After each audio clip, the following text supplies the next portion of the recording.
Aduh geng, ini masih separuh video ini geng. Tapi terus terang, dari tadi tuh bulu saya itu meremang geng ya. Saya ini sekarang syuting jam 12 malam lebih ya, sendirian. Orang-orang rumah sudah pada tidur. Gak tahu kenapa ini di sekeliling saya itu gak enak perasaan saya geng ya. Serius ya.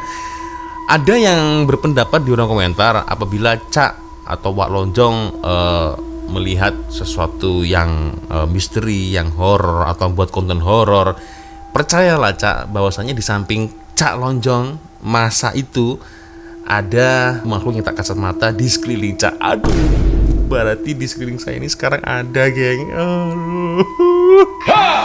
Aduh. Gimana geng, lanjut gak ini? Aku dari tadi meremang, serius ya.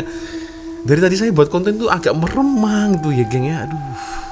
Ini di samping saya ini kayak ada yang liatin gitu geng ya. Tapi saya tak nampak nih geng. Aduh. Gimana geng, lanjut tak ini ya?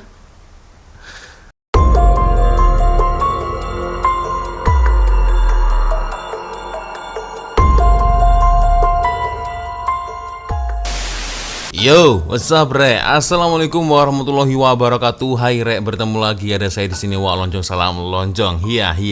Apa kabar kawan-kawan? Semoga semua dalam kondisi yang sehat Rek ya. Amin ya rabbal alamin. Dan alhamdulillah kita bertemu lagi di season malam Jumat horor geng ya.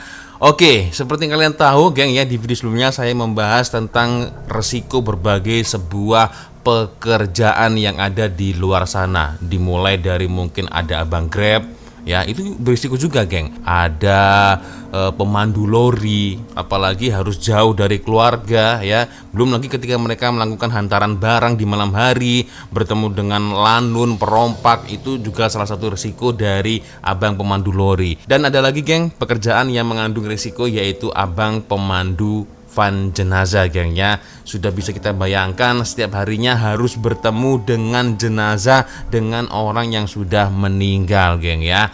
Tapi di video terbaru kali ini dari Top 5 Malaysia ada lagi geng, satu pekerjaan yang memang betul-betul mengandung risiko, dan ini urusannya menyelamatkan nyawa geng ya. Nah ini dia satu pekerjaan yang cukup resiko, yaitu adalah seorang dokter. Nah kali ini saya akan coba untuk mereaction 5 kisah seram dokter yang ada di Malaysia yang paling menakutkan. Oke, kita akan lihat sama-sama geng seperti videonya, karena memang sudah cukup lama sekali saya tidak mereview, mereaction video-video dari Top 5 Malaysia. Oke, sebelum kita mulai video ini geng, seperti biasanya hanya sekedar mengingatkan untuk kawan-kawan yang mungkin belum sholat, jangan lupa sholat dulu geng ya. Dan asal kalian tahu, video ini saya rekam ketika di malam hari. Kita akan tanya Google sama-sama. Oke Google, jam berapa sekarang? Pukul 23.54. Nah itu dia geng ya, hampir jam 12 malam ya. Oke, kita akan lihat sama-sama geng seperti apa videonya Rek ya.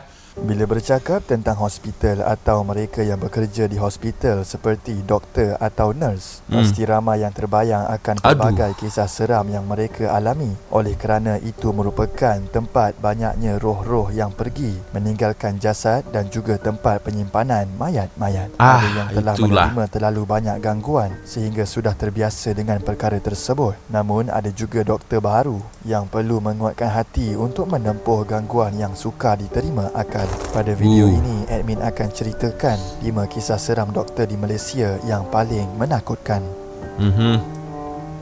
Dari tajuknya pun cukup menakutkan ini. Oke, 5. Doktor on call terkena badi mayat. Aduh, dokter on call terkena badi mayat geng. Menurut pengalaman kisah seram di TikTok yang dialami oleh Dr. Sharlinda sepanjang 19 tahun bekerja sebagai seorang doktor gigi, dia pernah mendapat panggilan kes seorang pesakit lelaki berusia 17 tahun yang mengalami kemalangan jalan raya yang mengakibatkan kecederaan di kepala yang agak serius. Tapi ada satu yang memang saya tak boleh lupakan. Ada seorang budak lelaki berumur dalam 17 tahun. Dia aksiden motor terlanggar dengan divider jalan, lebih kurang macam itulah. Dan dia ada cederaan kepala yang agak serius. Kemudian dia menemani kawannya Dr. Mazlina untuk menghadiri satu kes, memandangkan mereka baru sahaja bekerja. Dan setibanya mereka di hospital, pesakit difahamkan telah diberi memberikan ubat tidur. Di samping itu juga keadaan mangsa agak kritikal oleh kerana kedua rahangnya dikatakan patah serta mengalami banyak pendarahan. Menurutnya, semasa mereka hendak memulakan kerja mengikat rahang pesakit yang bertujuan mengekalkan kedudukan rahang supaya statik, tiba-tiba pesakit tersebut meninggal dunia. Nak jadikan cerita, pesakit tersebut meninggal masa kita sedang nak buat rawatan tu. Dipendekkan cerita, sejak daripada kejadian itulah kelihatan muka kawannya agak pucat, dipercayai telah terkena badi mayat. Lalu dia membawa kawannya berjumpa dengan seorang ustaz untuk memulihkan semangatnya kembali. Sebaik sahaja selesai berubat, kawannya kembali pulih dan kelihatan ceria semula. Untuk pengetahuan, badi mayat adalah kesan buruk yang dialami oleh seseorang kerana mendekati orang yang telah mati. Kesimpulannya, setiap kali selesai kes yang berhubung dengan mayat, wajib perbanyakkan beristighfar dan setibanya di rumah digalakkan mandi bagi mengelakkan perkara buruk berlaku. Betul.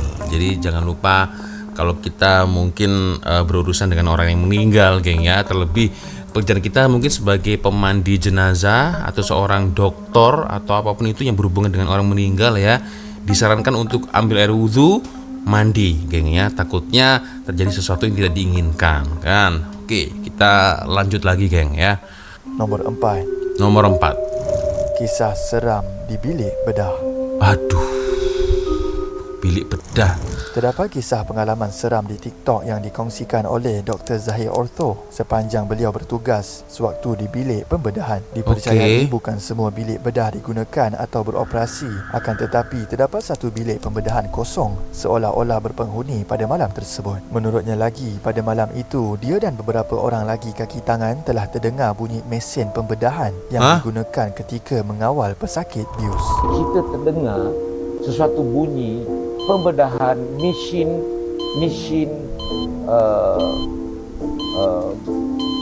anestesis, mesin pembedahan yang mengawal untuk pesakit bius. Di samping itu, kedengaran juga suara seperti orang ramai sedang bercakap di dalam bilik tersebut dan dia bersama kaki tangan yang lain berasa amat terkejut sambil memandang satu sama lain. Dan kita dengar orang berbicara di dalam bilik bedah tersebut. Hal ini kerana bilik pembedahan itu dipercayai gelap daripada pandangan luar sehinggakan mereka berasa agak sangsi akan kejadian di dalam bilik tersebut. Kemudian mereka secara beramai-ramai memberanikan diri untuk melihat sendiri apa yang berlaku. Namun sebaik sahaja mereka melihat ke dalam bilik pembedahan tersebut, didapati tiada sesiapa dan kelihatan di dalamnya gelap gelita. Selain itu, terdapat juga satu pintu yang menuju ke arah bilik pencucian dikatakan terbuka dan tertutup dengan sendirinya. Dan kelihatan pintu untuk pergi ke pencucian terkatup dengan sendirinya. Lalu mereka memberanikan diri lagi dengan mengejar dan membuka lampu. Akan tetapi bilik itu juga kosong. Di dalam bilik pembedahan difahamkan hanya menggunakan penghawa dingin dan di mana datangnya arah angin yang kuat itu tadi. Apakah pendapat anda? Aduh, itulah geng ya, salah satu risiko apabila kalau kita bekerja di hospital. Tapi terus terang saja ya, mungkin kalau kawan-kawan mengikuti video saya ketika saya membahas sesuatu tentang horor misteri, geng ya, salah satu tempat yang paling tidak saya suka itu adalah hospital, geng ya. Kalian coba bayangkan ketika kita semasa datang ya di hospital, kita buka pintu, aroma obat itu sudah menyebar di seluruh ruangan ya, di hidung. Bau obat-obatan itu sudah nampak menyengat sekali bau obat-obatan. Lalu nurse ya, ada pasien-pasien, apalagi kalau malam hari, geng. Aduh, suasananya sangat sunyi, sepi, menakutkan juga. Itulah ya kenapa saya agak kurang suka ketika saya di hospital itu, geng ya. Aduh. Oke, doa saya semoga kita semua ya tidak pergi ke hospital. Maksudnya selalu dalam kondisi yang baik-baik saja, selalu dalam kondisi yang sehat-sehat saja, geng ya. Amin ya rabbal alamin. Oke, kita lanjut lagi, geng ya. Nomor 3. Nomor 3 ini. Gangguan di katil bujang dan bunyi loceng misteri. Wih, gangguan di katil bujang dan bunyi lonceng misteri. Emang ada ya katil bujang, geng? Aku nggak tahu maksudnya gimana ini katil bujang ini. Katil khusus untuk orang bujang atau gimana, geng? Boleh komen lah di kolom komentar. Menurut video TikTok oleh Dr. Wani Azira, dia telah menceritakan pengalaman kisah seram yang dialami ketika ditugaskan merawat pesakit-pesakit katil bujang di sebuah hospital. Antaranya pengalaman seram seorang pesakit yang duduk di katil bujang secara bersendirian, lalu dia ternampak satu sosok seperti pocong. Antara kisah yang menakutkan saya pernah cerita pasal single bedded room adalah korang boleh scroll dekat tab yang kisah seram hospital tu kan, yang dia duduk single bedded and then like ada POCONG tu kan. Itu antara kisah yang paling menakutkan. Dan menurutnya itulah antara kejadian paling menakutkan yang dialaminya. Menurutnya lagi, terdapat satu kes di mana tiba-tiba kedengaran loceng berbunyi di kaunter jururawat, seolah seperti ada pesakit yang memanggil. Akan tetapi semua orang tahu bilik pengasingan itu tiada pesakit. Seterusnya terdapat juga kes di mana pengalaman pesakitnya yang duduk berseorangan dan tiba-tiba kedengaran orang sedang mandi di dalam bilik air, walhal hanya dia sahaja yang ada di dalam bilik tersebut. Ada juga kes yang tengah duduk sesaja nak tidur tu, tiba-tiba ada orang mandi dekat bilik air dia. Siapa lagi yang guna bilik air dekat situ? Dia seorang je dekat situ. Kemudian ada juga pesakit minta untuk ditukarkan ke bilik lain kerana dia seperti merasakan ada seseorang menumpang bilik bersamanya. Kemudian terdapat juga kes pesakitnya yang duduk di ward kelas kedua yang mempunyai 6 buah katil pesakit dan dia telah terdengar suara budak-budak sedang bermain pada waktu malam. Ada kes macam dekat katil yang 6 katil, ada budak-budak main dan sebagainya. Selain itu, kedengaran juga bunyi seseorang tengah mandi dan bermacam lagi gangguan. Kesimpulannya, tidak kira di bilik persendirian maupun ward yang penuh pesakit, makhluk halus di hospital ini akan sering mengganggu mangsa-mangsa yang tidak bernasib baik. Aduh geng, ini masih separuh video ini geng, tapi terus terang dari tadi tuh bulu saya itu meremang geng ya. Saya ini sekarang syuting jam 12 malam lebih ya, sendirian, orang-orang rumah sudah pada tidur. Gak tahu kenapa ini di sekeliling saya itu gak enak perasaan saya geng ya, serius ya. Ada yang berpendapat di kolom komentar apabila Cak atau Wak Lonjong melihat sesuatu yang misteri, yang horor atau buat konten horor, percayalah Cak bahwasanya di samping Cak Lonjong masa itu ada makhluk yang tak kasat mata di sekeliling Cak. Aduh, berarti di sekeliling saya ini sekarang ada geng. Aduh. Gimana geng, lanjut gak ini? Aku dari tadi meremang, serius ya. Dari tadi saya buat konten tuh agak meremang tuh ya geng ya. Aduh. Ini di samping saya ini kayak ada yang liatin gitu geng ya. Tapi saya tak nampak nih geng. Aduh. Gimana geng, lanjut tak ini ya? Ya Allah, gini amat buat konten horor ya. Padahal ini masih di dalam rumah ya, apalagi kalau kita menjadi solo ambush ya, Bang Hani. Aduh, lebih seram lagi nih nampaknya geng. Oke lah, kita lanjut lagi lah geng ya. Aduh, masih kurang 2 lagi nih. Nomor 2. Oke, nomor 2 sekarang. Gangguan bilik on call. Gangguan bilik on call. Oke. Menurut YouTube Nina Story, dia telah menceritakan kisah seram yang dialami oleh seorang doktor bernama Dr. Nurul Yakin semasa dia diganggu oleh makhluk halus Nurul ketika Yakin bermalam di sebuah bilik on call yang terletak di hospital tempat dia bekerja. Pengalaman seram ni terjadi kepada seorang doktor yang bernama Dr. Nurul Yakin. Benda ni terjadi beberapa tahun lepas semasa doktor ni kena on call. Pada hari tu Dr. Nurul ni dia ada dekat sebuah bilik on call dan dia terpaksalah bermalam dekat hospital. Ceritanya bermula ketika doktor tersebut kebetulan pada malam itu terdapat 3 kes di ICU di mana ada beberapa kes pesakit perlu dimasukkan ke ward pada tengah malam dan dia telah ditugaskan untuk memeriksa keadaan pesakit ketika itu. Selepas sahaja siap tepat jam 2 pagi, dia kemudian berasa amat letih, mengantuk dan ingin berehat seketika di bilik on call tersebut. Sewaktu dia terlelap, tiba-tiba kedengaran suasana agak meriah seperti berada di pesta keramaian serta kedengaran suara orang sedang bercakap antara satu sama lain dan sangat bising. Diibaratkan seperti adanya ratusan orang walhal di dalam bilik tersebut hanya dia berseorangan. Masa dia tengah berehat tu, Dr. Nurul ni terdengar suasana dalam bilik tu sangat-sangat bising, macam ada pesta keramaian. Ada suara-suara yang bercakap sesama sendiri dan Dr. Nurul ni sendiri tak dapat angkap apa yang suara-suara tadi tu bincangkan. Walau bagaimanapun, dalam Siapa ketakutan, itu? dia masih berfikiran positif dan tertanya sama ada bahawa dirinya seolah berhalusinasi atau mungkin telinganya bermasalah. Kemudian dia perbanyakkan beristighfar dan Istighfar, akhirnya tertidur semula astagfirullah, sehingga astagfirullah, keesokan astagfirullah, harinya. astagfirullah. Sebaik sahaja dia bangun, dia dapati suara-suara yang bising malam tadi telah hilang. Akhirnya setibanya di rumah, dia memberitahu kejadian tersebut kepada adiknya yang merupakan seorang ustaz. Menurut adiknya, kemungkinan suara-suara tersebut datangnya daripada suara makhluk halus, jin dan syaitan yang ingin mengganggunya. Tuh geng ya, apalagi gangguannya kalau bukan jin atau setan ya. So gimana geng? Masih lanjut nih geng. Serius dari tadi tuh aku udah gak enak nih perasaan aku geng. Aduh. Oke lah, bismillah, kurang satu geng. Masih kurang satu lagi ya. Nomor 1. Oke, apa ini nomor 1 nih? Gangguan telefon di bilik penyelia 1. Gangguan telepon di bilik penyelia 1. Oke. Menurut YouTube Ashraf Channel, dia telah menceritakan kisah seram yang dialami oleh Dr. Lina yang merupakan seorang ketua unit di sebuah hospital. Dia ditugaskan sebagai pemegang kunci untuk bilik-bilik tertentu dan pada satu hari, Dr. Lina baru sahaja pulang dari kerja dan sudah bersiap untuk berehat. Namun tiba-tiba kedengaran telefonnya berbunyi. Oke.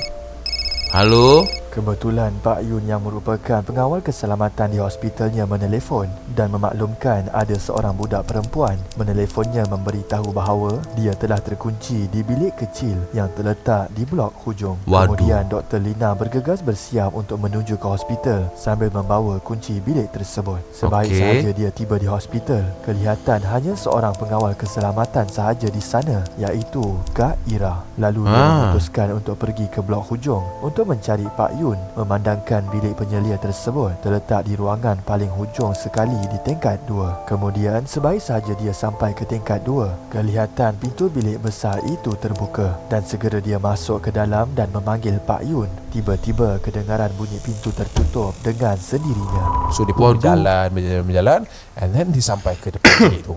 Dia pun panggil Pak Yun. Pak Yun. Ni Dr. Lina ni. Pak Yun. Dia dengar bunyi tu guys waktu tu. Sebanyak 2 kali dia memanggil nama Pak Yun, namun perkara sama juga berlaku. Tanpa berlengah, dia terus menuju masuk sehingga bertemu 2 bilik lagi, iaitu bilik penyelia 1 dan bilik penyelia 2. Setibanya di bilik penyelia 1, dia memberikan salam dan mengetuk, akan tetapi tiada sesiapa yang menjawab. Seterusnya dia menuju ke bilik penyelia 2 dan mendapati tiada sesiapa di dalam. Sewaktu dia memberi salam, tiba-tiba kedengaran ada suara yang menjawab salam dan ianya datang dari arah belakang. Lalu dia menoleh perlahan ke belakang dan tiba-tiba kelihatan Pak Yun muncul dari arah tersebut. Kemudian mereka ke bilik penyelia 1 semula, memandangkan pintu bilik itu tadi tidak dibuka dan tiba-tiba Kak Ira memberitahu bahawa budak perempuan tersebut mendengar suara mereka. Lantas dia membuka kunci bilik itu dan menyuluh, namun tiada sesiapa di dalam. Akan tetapi kelihatan kedudukan ganggang telefon berada di bawah lantai. And then dia pun buka pintu tu.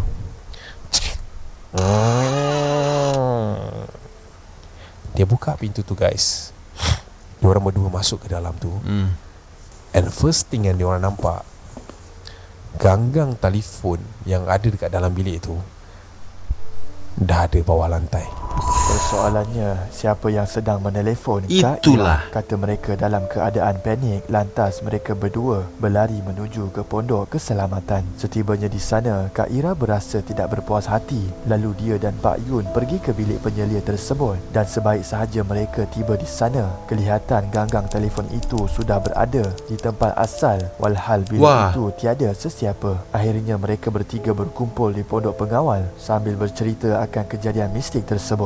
Namun tiba-tiba kedengaran telefon di pondok itu berbunyi dan kedengaran suara budak perempuan yang terkurung itu memberikan ucapan terima kasih kerana mereka sudah membuka pintu bilik tersebut. Diorang semua pergi semula dekat pondok guard tu. And bila diorang duduk settle down, diorang bercerita apa semua each other, tiba-tiba guys, telefon dia berdering tau. Telefon kat post guard tu berdering. Kring, kring. Itu saja video pada hari ini. Jom komen antara kelima-lima kisah seram ini, yang manakah paling menakutkan dan semuanya menakutkan saya rasa, geng ya. Karena itu tadi lah ya. Karena itu tadi, geng ya. Saya paling tidak suka dengan hospital. Serius ya. Dari tempatnya, suasananya, baunya, geng ya, bau obat semerbak di mana-mana itu, aduh, buat kepala pusing, serius ya, buat kepala pening, geng. So, gimana, geng? Apakah kalian ada pengalaman yang sama semasa dekat hospital ya? Mungkin kalian sendiri yang pernah menjadi pasien, atau mungkin kalian pernah menjenguk kawan kalian, saudara kalian yang ada di hospital. Boleh berkongsi di ruang komentar, geng ya. So, gimana, geng? Pendapat kalian tentang video ini boleh komen di ruang komentar dari nomor 1 sampai 5 yang mana yang menyeramkan. Kalau menurut saya sendiri semuanya seram karena berhubungan dengan dokter, nurse, dan juga hospital, geng ya. Oke, ya sepertinya cukup sudah untuk video kita kali ini. Terima kasih kawan-kawan sudah nonton video saya dari awal sampai akhir, dan saya minta maaf apabila kalau ada kesalahan kata-kata baik dari awal video sampai di akhir video. Dan seperti biasanya kalau ada video menarik yang mungkin boleh kita reaction sama-sama ya di video malam Jumat selanjutnya di minggu depan, boleh silakan kirim videonya di DM Instagram. Nah, di sini, geng ya. Dan akhirnya saya Wak Lonjong pamit dulu. Wassalamualaikum warahmatullahi wabarakatuh. I love you Malaysia, I love you Indonesia. Bye-bye, Rek. Seram ini, geng. Ngeri.